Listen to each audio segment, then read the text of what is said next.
Hey everyone, it's Nick here from Childcare Business Growth. I hope you guys are having a super awesome day wherever you are around the world. So I've been waiting to do this interview for quite a while now, and we finally managed to get together. Lily and I have got together, and we've managed to pull this interview together. I think it's really important, particularly right now, that we've managed to get Lily on the call. So let me just give you a quick introduction to this lady that's doing amazing things with her childcare business.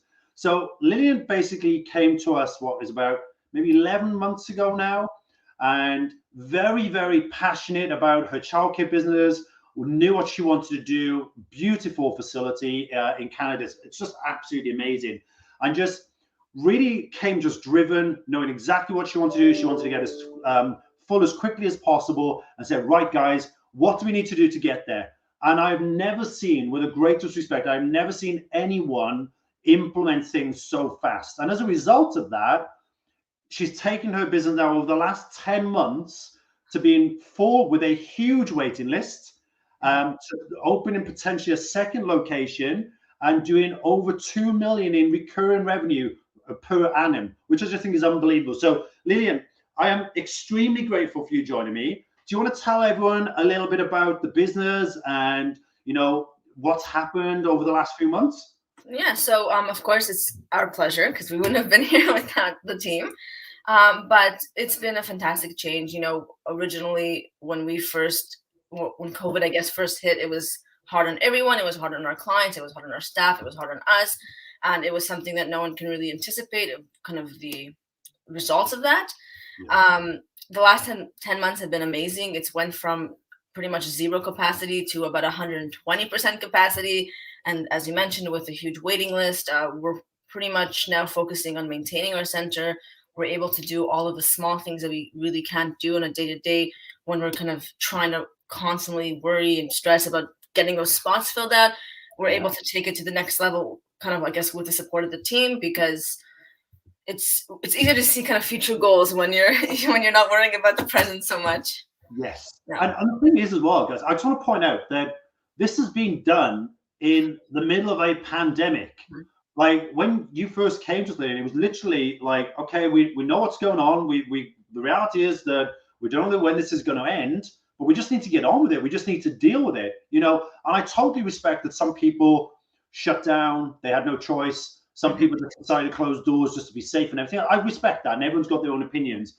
But what you guys did, you just totally embraced this and went, look, okay, this is where we're at. We're going to follow what our guidelines are for our province. We're going to go with everything. But actually, our goal is to get this business as full as quickly as possible. So massive shout out to you for doing that. But question for me is, how have you managed to embrace it? Because obviously people have watched our videos, they know what we do, but how have you managed to do this? To take the business from, as you said, literally starting point to now being full, 120% capacity, huge waiting list in that time, with everything else going on, all those other day-to-day challenges that we all face. How have you done that?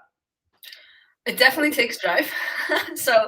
And there's a lot of note taking. I know a lot of times when we first started, it was a lot of thinking of what we can do, and it's changing that, I guess, mindset to when are we going to do it and how are we going to do it. So a lot of times I'll wake up, I'll say, hey, this is a great idea. Like I want to share this with the team.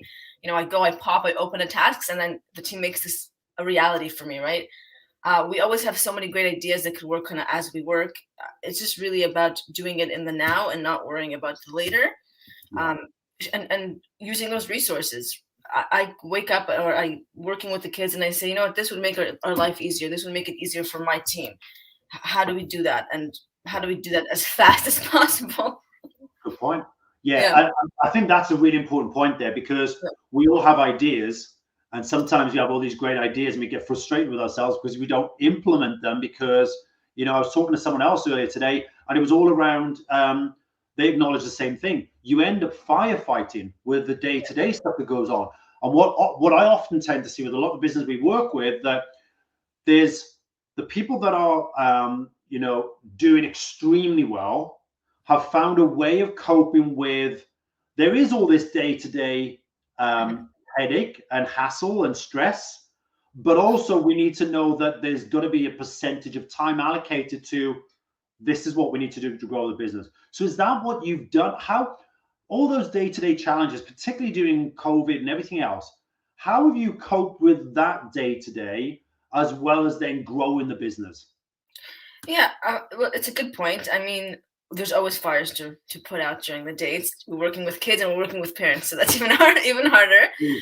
Um, and honestly, it's telling yourself around the morning. There's always going to be the tasks, the new tasks, right? The tasks that you think you finish, and then 10 more of the same tasks show up in the day. But it's having those long-term goals and prioritizing them, taking at least even just an hour, 2 hours a day to sit down and say, like, I need to focus on this. We branded our whole entire business when we started with you. It did a 360, completely changed. We had a lot of negative, reviews from parents when we first closed because it was really abrupt. No one really expected it. And now we're focusing on, relations with the families, with parents. How are they kind of experiencing the childcare? These are all things we've never even thought to do in the past, right? Now we're taking a few extra minutes from my day just to check in and say, hey, like, how's it going so far? Is there anything you need? Like, what's happening? And that's something that we really didn't have the time to do before. And now it's one of those things that we've learned, we need to prioritize that, because in the long run, they remember who we are. They think we're different from other childcare centers because we actually care after we enroll them into the daycare, not just before we enroll them into the daycare. Yeah, that's a massive point, guys, because so hopefully you're taking notes on this, because this is a really, really important point, what Lilian just mentioned there. First of all, two key points I took from that. The first one is make sure no matter what, you're allocating time to the growth of your business, no matter what, whether it's, if you're in the room all day, there's got to be some time allocated either before you go in the room or in the night. I understand you're tired, but there's got to be time allocated. There has to be, no matter what. But secondly, though, is that fact of, it doesn't just stop once that person's enrolled. Like, we talk about this with the automations and everything we build, because it's all well and good getting those people in the front end.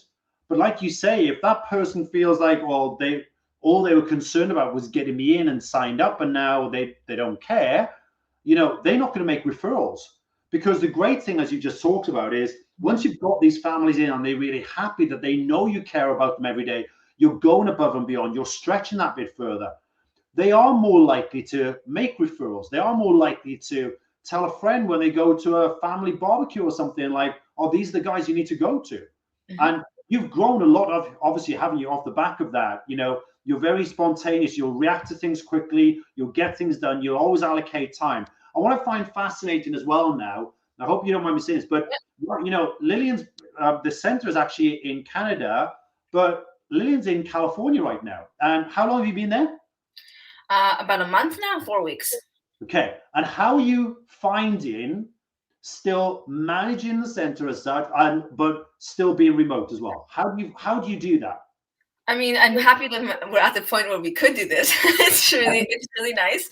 And it kind of shows you how all the time, the hard work and time, and just, I guess, I don't want to really say discipline, but, making sure the rules are being followed, because everything's running by itself at this point. I have to check in. I know I do have the team. I have the platform where I can be part of it, right? With the communication or the CRM of the clients, I'm constantly involved. I can call them from here. I can take parent calls, teacher calls, emails. Pretty much it's me sitting in the office, but I'm just sitting in the office somewhere else, because it's just so much easier when everything's connected. Yeah, I totally agree. And also, you don't have people just being able to come to your door every 3 minutes and go, can you help with this? Yeah. So now I think that's amazing that you've done that, because I think a lot of childcare businesses struggle with that concept of, they'd like to have that almost lifestyle business where they can travel, but also still run their business. What do you think has been the key to allow you to do that? You talked there about, the systems are in place, people can communicate with you. Was that because when you were there, you were really disciplined around putting the process in place? What was it that caused that to happen? Yeah, I mean, again, with the whole, like, starting with childcare business growth, and just kind of now knowing more of our goals of how and what we need to kind of work towards, it's easy to also teach that to others. So when I'm working with my center, we have 2 center supervisors at our childcare, because it's such a large facility and each one does something different. And I don't need to really repeat so much, because it's all written down, right? They know what we're working on. So you're not sure, like, refresh your memory, right? Like, look, what do we need to do? Which clients are we still talking to? So and I can track that, right? It's very difficult for me to track all the teachers, the parents, and my supervisors' work when I don't know where to look. So a lot of times I can see, oh, this task hasn't been done. It's outstanding. What's going on here? And then they'll say, oh, okay, I can see the notes. Where's the process? I can pick it up whenever at any time and continue that. So it helps the teamwork. It helps knowing what everyone's been doing. It keeps everyone on track, including my center supervisors. And they know, like, they come in the morning. The first thing they do in the morning is they quickly, make sure everyone's okay. But then they also go and they check, okay, do we have any chats? Do we have any messages from parents? Is there any concerns? It's easy for them if I say to them, contact the families, contact the parents. Why are these children not in school today? Or, let's say it's Thanksgiving or something like this. It's easy. We email all the parents at one. We get all these responses into one place, and I can make sure they're on track and doing everything.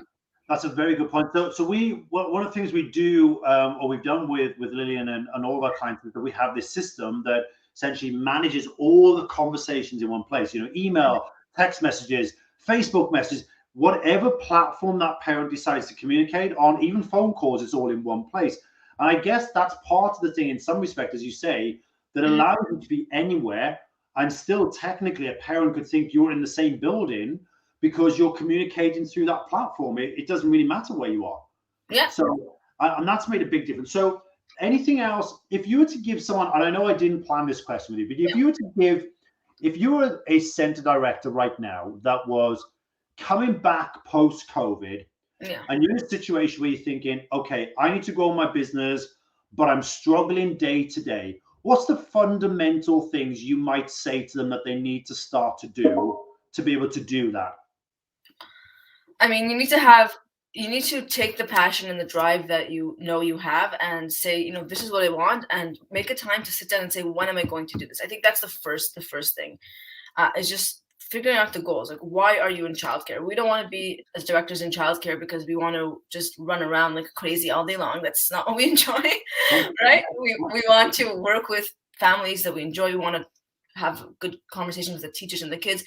And we want to have time to do that. So I feel like the first thing is, finding out what you want to see long-term for the center, making a plan of how we're going to do that, and prioritize what's important now, what's important in a few steps in the future. And how am I going to delegate all of these things to different people to make it possible? I think that's the most important, or the thing I took away from it, at least. No, I think it's amazing. I think by far, we work with a lot of clients all over the world now, and I think by far you've really got it dialed in the most. That I don't know anyone that feels, and I don't mean this disrespectful to anyone we work with, because we've got some facilities doing amazing, but I don't know anyone that's got it dialed in enough that they would feel confident to go away for that long a time with everything still running smoothly. I just think that's unbelievable. To think that that's happening in 11 months is crazy. And I think you touched on a point there as well, is that, I don't know if you mentioned this intention, but you talked about passion, about why you do what you do, etc. Do you think people are in a situation right now where maybe they feel a bit flat, their heads are a bit down after everything that's happened with COVID? Have you spoken to anyone in that situation? Or? For sure. I mean, even ourselves, when we first reopened, like I said, like, everyone looked at us like we did something wrong. We had no control over the situation. Getting back into it's difficult. People had lots of negative things to say. It's very hard to kind of take that in when you work so hard every single day to do the best for everyone. And it's difficult. And, you need to just get in the mindset of who cares. It's not about what happened and what, like, almost a year and a half ago now, it's what I want to do and what I want to, I guess, redo, right?